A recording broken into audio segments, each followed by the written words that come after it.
It is Tuesday the 21st of May 2024. About to leave my home in London to go to Heathrow Airport. It's going to take me roughly an hour and a half to get there. Sometimes it is quicker if you do take the Elizabeth line, but it can be expensive. So best to stick to the old-fashioned, what do they call it, the Jubilee line. Yeah, the Jubilee line and the Piccadilly line, yeah. So that only cost me under £6 to get to the airport. I've only got a few hours like wait. My flight's at 7:30 tonight, and then I got 11 hours to kill at Lisbon. Don't know if I want to go out or not, depending on the weather. It's raining right now, so I bring a brolly. I'm not going to take this to Africa with me. It's going to be a bit much of a hassle, but I'm just going to dispose of this at Heathrow. Anyway, let's go. Now, I was supposed to go to Ghana in 2020, April 2020 precisely. Planned everything out. I was going to go to, Ghana, Togo, Benin, Burkina Faso, Ivory Coast, Cote d'Ivoire, but then, the pandemic set in and you couldn't go anywhere. My passport was stuck at the Ghana High Commission in Highgate for 3 months because I forgot to pick it up before the first lockdown. Couldn't go anywhere in the world, couldn't even go back to my country of birth if I wanted to, even though I did have my Australian passport ready. So it's taken me 4 years to muster some courage to get myself to Accra, and I'm about to leave right now. Here comes my train. Changing tube lines at Green Park to go to Piccadilly. I'll never actually forget the first time I came to London as a tourist in 2011. I actually changed here so I could get, the Victoria line to go see my cousin John up at Highbury in Islington. Let's see where I'm going. That's Victoria line, it's up there. Going around in circles. Just to cut off. Yeah. So if you just stick to the Piccadilly line when travelling from central London to Heathrow Airport, you won't pay too much money. If you take the Elizabeth line from, let's just say, Stratford, where I said goodbye to my friend this week, you're going to pay like £15. So save your money, because you'll need your money to buy food at the airport if you're starving. Like, I've just had 4 bagels, some yogurt, and some biscuits. I should be fine for another few more hours until I get to the airport, and then I'm going to be probably hungry before I get on the plane. And I remember last time I flew TAP from Gatwick to Lisbon, they didn't feed us. You had to buy food, which is ridiculous. But then they fed us on the way to the Gambia. So I'm certain they will have to feed us tonight and then tomorrow on the way to Ghana. Please keep your belongings safe, remain vigilant, and aware of your surroundings. Yep. With pickpockets, it's always best to wear a vest. For your safety and security, The long walk between lines at Green Park. help us to keep your journey running safely and smoothly. Keep your belongings with you at all times, and if you see something that doesn't look right, speak to staff or text the British Transport Police on 61016. Sorted. Sealed. I just got off at Hounslow East tube station, and I just realized, oh my god, I don't think I've packed a pen, one of the most necessity things you need when you're traveling. Pens ain't just for writing books, but you need a pen to fill out an immigration form whenever you cross a border. I have to do that multiple times throughout the next few days, and I don't want to be stuck somewhere waiting for a pen, because let's remember, airports ain't generous. They don't give out pens. I even remember at Egypt airport, I didn't have a pen on me to sign a security book. So they had to let me off. Just get out of the Asda at Hounslow East. There's no way I was going to walk all the way to a stationery shop. So yes, I got my pens. Got 4 of them for £1.75, good value. I reckon the station shop would be charging £1.75 a pen. Also just picked up some mangoes, drink, and Snickers. I mean, this is my favorite Italian sparkling water. Normally on the high streets of London they sell it for $1.45, but here at an Asda in West London it's only 75p. Good value. Time is nearly 3 o'clock and my train, the tube, has just pulled into Heathrow's 2 and 3. Just getting there. Good timing. With my boarding cards, my phone, I will whiz through and just sit in the airport, charge my batteries, and maybe possibly, yeah, enjoy a bit of food, I guess. Don't want to spend too much money. So I've gone through security and I'm just waiting for the next few hours for my flight to Lisbon. No, I'm not that tempted to have some food, but maybe I will buy something before I get on the plane. I've just landed at Lisbon Airport after 11 o'clock tonight. I've bought a 24-hour day ticket which will allow me to use bus, train, trams, whatever for the next 24 hours. But my flight back to Ghana is leaving at 9 o'clock, so I'm going to get myself into the city and all the way out. I could actually just bought a Uber Bolt for 10 euros, but I thought, wait, this pass is only 10-ish euros, or less than 10 in my currency. So depending on what transport is like at night, I am still going to be able to go into Belém Tower, see a bit of the sights, and then get all the way back to the airport just in time for my flight.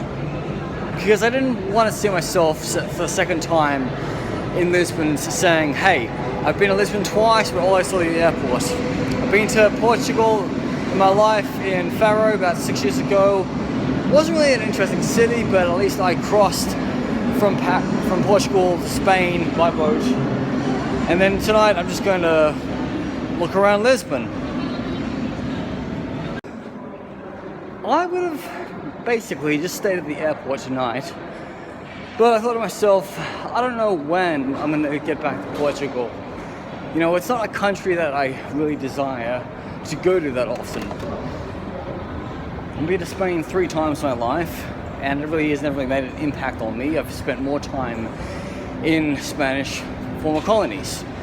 It's like in a Lusophone world. I've been to Timor-Leste and Macau and Brazil, and I spend more time in those countries than I have in Portugal. So I might come back to Portugal in October to see Dream Theater, and that would give me the opportunity to go to other Lusophone nations like Angola and Mozambique and Sao Tome. I was thinking about going to Sao Tome in the last few weeks, even though the flight sort of cost me an extra 300 quid, but I opted out. I basically thought, you know what, it's not really worth it for one country, but I guess how rural and how of a unexplored country Sao Tome is, it would be good to go, but I think I'll go there another time in life. Alright, enter the green line. Train's closing, they're ushering us off the station. And, well, it's Wednesday morning. All I need to do now is find the number 15 tram, a pinkish line. Yeah, because I'm at, there's Cais do Sodré, that's the end of the metro lines, and then also I've got like trams to where I want to go to Belém, like Belém Tower. So it shouldn't take me that long to get to Belém Tower, but it just seems a bit, you know, weird going to see a big monument at night. It's not like the Eiffel Tower, it's all lit up, but fingers crossed, you never know, expect the unexpected. Like, imagine if you arrived at Sydney at 11 o'clock at night. Sure, you'd want to go see the Opera House at the time. It's fantastic. Now I am on the tram. Yeah, it's a one nice tram. This is going to go along the coastal part of Lisbon to where all the big monuments are, like Belém Tower and the Monument of the Discoveries. That's what I really want to see. I'm pretty sure I could see that famous castle in Lisbon, even though it is nighttime. If I see it, I see it. If I don't, I don't. But who knows when we'll be back in Lisbon. I'm just grateful that I've got 11 hours. Right behind me is the Monument of Discoveries, which is to commemorate the Portuguese sailing around the world in the 15th and 16th century. It was built, this monument started in 1940 and it was actually finished in 1960. And it resembles about all the sea routes the Portuguese did from Portugal to all of its other colonies. Brazil, Sao Tome and Principe, Angola, Mozambique, Guinea-Bissau, Porto Novo, Macau, Goa, Timor-Leste. And what a huge monument it is in Lisbon.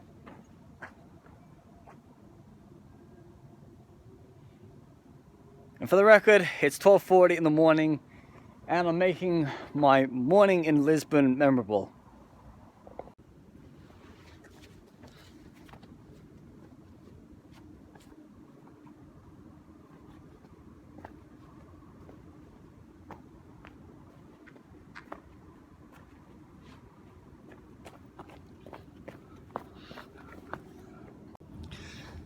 There's one thing I've just noticed about this map of the world is, wow, I had no idea this was the feature piece, because it just shows you all about Portuguese traveling around the world.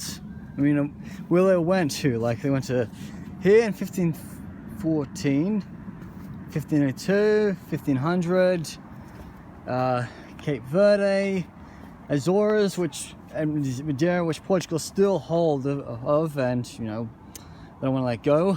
Even they went to Canada. This is like Newfoundland, Terra Nova, and so like this is Portugal here.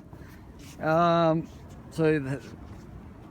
they came to here, which is like modern day Morocco, 1434 to 1444, and then as you see, they went to Cabo Verde. This is Guinea, but that's actually Guinea-Bissau right there. And then Sao Tome and Principe, the equator. This is the equator. Like the equator, like goes through so many different countries. I actually stood on it right here in Brazil. But I last went past the equator 2 years ago when I went to Southern Africa. So also states Portuguese also went to where Congo is. Angola was their main holding in Southern Africa, as well as Mozambique. They also had ports in modern day South Africa that went to Natal in 1497, 1488, 1488. This is even way before the Dutch came. They went to Madagascar. They were in the Arabian Sea. That's Red Sea. That's the Arabian Sea. There's Oman and Yemen, Saudi Arabia, Iran here, Hormuz, then now we got to go to India. Goa, Damo, Heleta. They're also in Ceylon or Sri Lanka.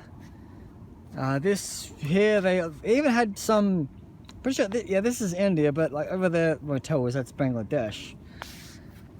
Then they also went to Malacca in Malaysia. And then all the way down here to Timor-Leste, where they controlled only this part of the island, and then the Dutch got the rest. So then they also went to Moluccas, which is another significant part of Indonesia, but also Palau. I was looking into going to Palau recently. It might cost me a lot of money to go from here, where I live in England, to Palau, but they got like jellyfish. And let's also not forget Macau. Macau was handed back to China in 1909. And then the Portuguese and also the Dutch were like the first to trade with Japan when Japan reopened many centuries ago. So they had a trading post in 1541. So there you go. This is all about the Portuguese exploration of the world, so we know of. Sadly, I don't understand, like, how the Portuguese were able to go to East Timor, but they never bothered going any further south. They could have actually discovered Australia, and you know, what could have happened to Australia? I mean, the Dutch did also come to Australia as well,